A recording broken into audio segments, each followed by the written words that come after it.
Cvilidreta. Jednom davno živio je jedan mlinar koji je bio jako siromašan i imao je prelijepu kći. Jednom prigodom susreo se s kraljem, te mu se odlučio pohvaliti kako bi podigao svoj ugled. Rekao je da ima kći koja od slame može ispresti zlato. Kralju se to jako svidjelo, pa mu je rekao da je dovede u dvor da se i sam u to uvjeri. Sljedećeg dana mlinareva kći je došla u dvor, a kralj je odmah odveo u sobu prepunu slame. Dao je kolovrat i rekao je da do jutra mora isplesti svu slamu u zlato. Ako to ne učini, umriće. Nakon toga je zatvorio sobu i zaključio vrata.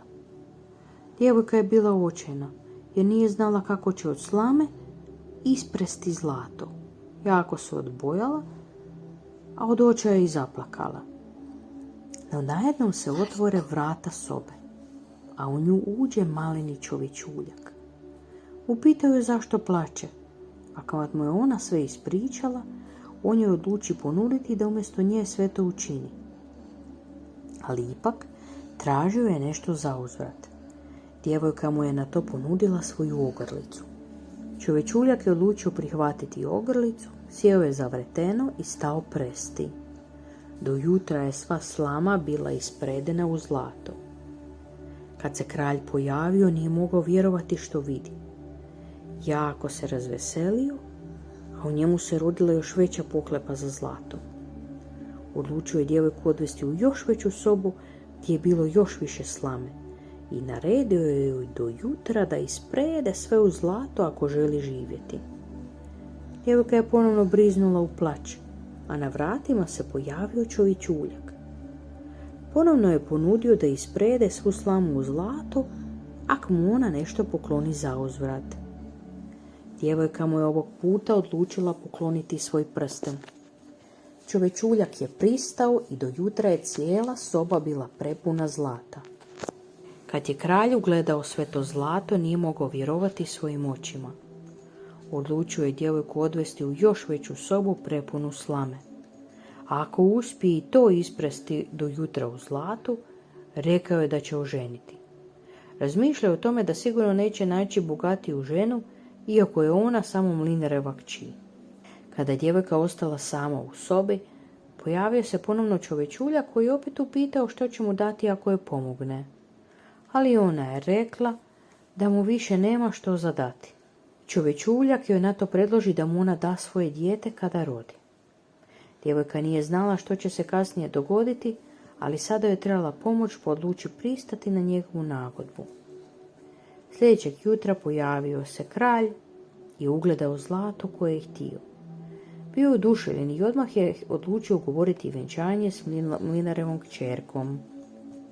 Vjenčanju je prisustvovalo puno ljudi, a lijepa mlinareva kći sada je postala kraljica. Nakon godine dana kraljica je rodila svoje prvo dijete. Nakon nekog vremena pojavio se čovječuljak koji je došao po dijete koje mu je ona obećala. Kraljica je na njega zaboravila, a pošto je sada bila bogata, ponudila mu je da sve što želi, samo da ne dira dijete. No čovječuljak nije htio pristati na nikakva blaga, htio je dijete. Kada je to čula, kraljica je briznula u plać. Čovječuljak se sažali, pa je rekao da može zadržati dijete ako sazna kako se on zove. Zato ima 3 dana. Kraljica je cijele dane i noći provodila u razmišljanju o raznim imenima, a poslala je glasnika koji u cijeloj zemlji raspitivao kakvih sve imena ima. No kada se čovječuljak pojavio sljedećeg dana, kraljica nikako nije mogla pogoditi ime. Drugi dan je provela raspitujući se u susjedstvu o imenima, ali kada se čovječuljak pojavio, ponovno nije mogla pogoditi ime. Trećeg dana se pojavio glasnik od kraljice i rekao je da nije saznao za niti jedno novo ime, ali ispričao je o događaju u kojem je nazočio. Naime, kada je otišao do visokog brda u gustu šumu, ugledao je malenu kućicu. Ispred kućice gorjela je vatra, a oko vatre je skakutao maleni čovječuljak na jednoj nozi i pjevao: pogoditi mi ime nikad neće, pa sutra maleno dijete sa mnom na put kreće.